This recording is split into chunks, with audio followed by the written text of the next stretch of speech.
Welcome to The Explainer. Today, we're zeroing in on a figure who occupies this truly rare, almost mythical space in the history of sports, the space right between a mere athlete and an absolute icon. We're talking, of course, about Henrik Larsson, affectionately known to many as the King of Kings. But we aren't just going to sit here and recount his goals today. Instead, we're going to get inside his mind. Because if you ever had the privilege of watching him play, you didn't just observe a standard striker. You witnessed a total masterclass in economy.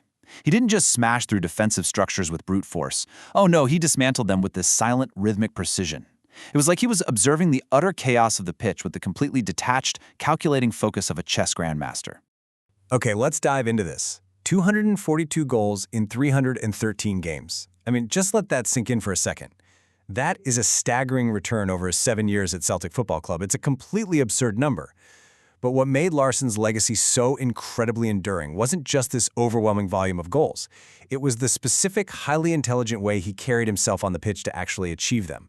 And that is exactly why his legacy requires a forensic breakdown from us today. So, here is our masterclass agenda for today. We're going to start by deconstructing his totally unique aura, and then we'll dive right into how he acted as a literal architect of space. From there, we'll look at his massive cultural impact, his global recognition among his peers, and finally, we'll wrap up with his forensic legacy in the modern game. All right, let's get started. Section 1. Deconstructing the Aura, an Alien Grace.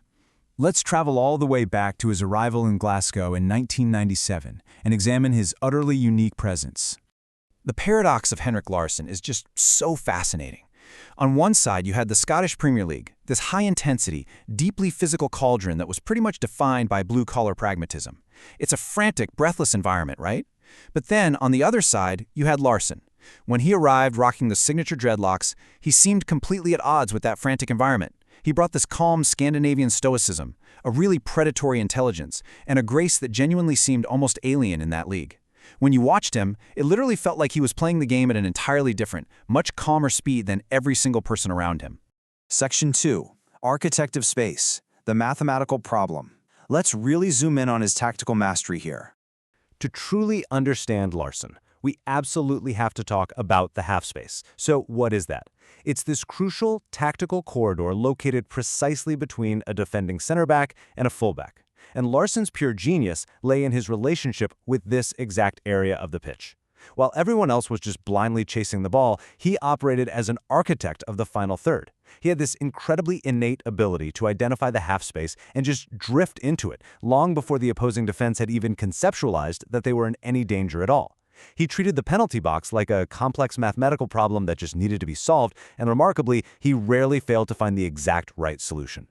Now, what's really interesting about this slide is how it compares striking profiles. In his era, traditional forwards mostly relied on sheer physical presence. We're talking explosive movement, a heavy focus on bullying defenders, which, as you can imagine, required massive, high-exertion energy. But Larsson's approach? Totally different. It wasn't explosive, it was anticipatory. He didn't just run around aimlessly. He arrived at the exact coordinate where the ball was destined to be. This brilliant, highly concentrated economy of movement meant he achieved maximum tactical impact while burning the absolute minimum amount of energy. And honestly, there is no better example of this brilliant economy of movement than the year 2000 demolition derby against Rangers. Right in the middle of this incredibly intense, heated rivalry match, he executed his signature chip over the goalkeeper. Guys, it looked completely effortless. It was this fluid, beautiful movement that exerted the bare minimum amount of physical energy, but delivered an absolutely devastating maximum tactical result.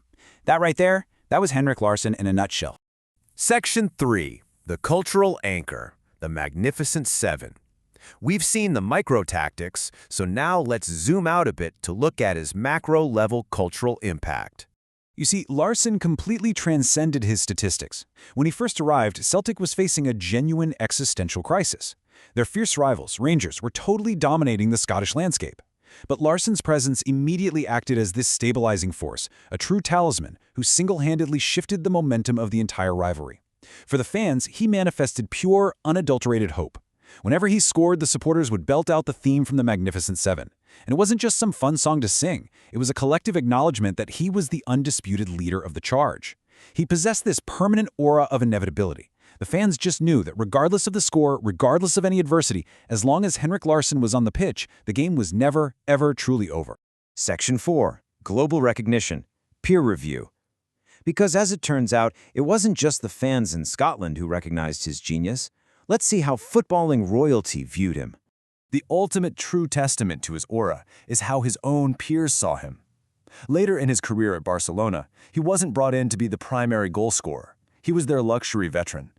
But his comprehension of the sport was so incredibly deep that absolute legends of the game, we're talking players like Ronaldinho and Xavi Hernandez, spoke of him with total reverence. They recognized immediately that he understood spatial awareness on a level that very, very few players ever achieve. And then, well, there's this quote. Sir Alex Ferguson is a man who is famously not known for handing out light praise. But during Larsson's brief yet highly impactful loan spell at Manchester United in 2007, Ferguson noted his professionalism, his tactical intelligence, and specifically his rapt attention to detail in training. Ferguson instantly recognized what the Celtic fans already knew. Larsson was a supreme student of the game who had mastered his craft so completely that his influence automatically rippled through any single team he touched. Section 5. The Forensic Legacy, the 21st Century Prototype. Let's take a look at the lasting blueprint he created for the sport.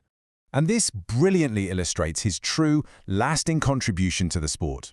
Today, we talk all the time about the complete forward, a player who is expected to link play effectively across the pitch, press intelligently from the front, and then finish with clinical precision.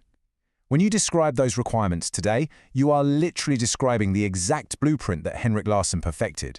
Years before he left Celtic in 2004, he had already effectively invented the prototype for today's elite 21st century attackers. He was so far ahead of his time.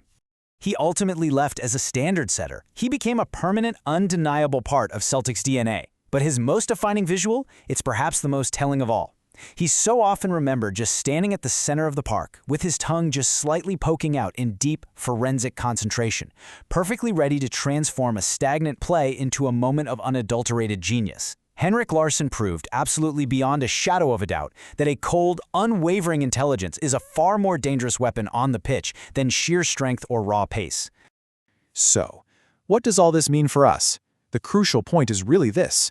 Given how perfectly Larsson's tactical intelligence redefined the striker position, has modern football's total obsession with physical athleticism and endless high-pressing systems somewhat obscured the value of his particular brand of cerebral, graceful forward play? Have we somehow lost sight of the forensic spatial awareness that the King of Kings perfected? It's definitely something to think about the next time you sit down to watch a match. Thank you so much for joining me on this explainer, and keep learning.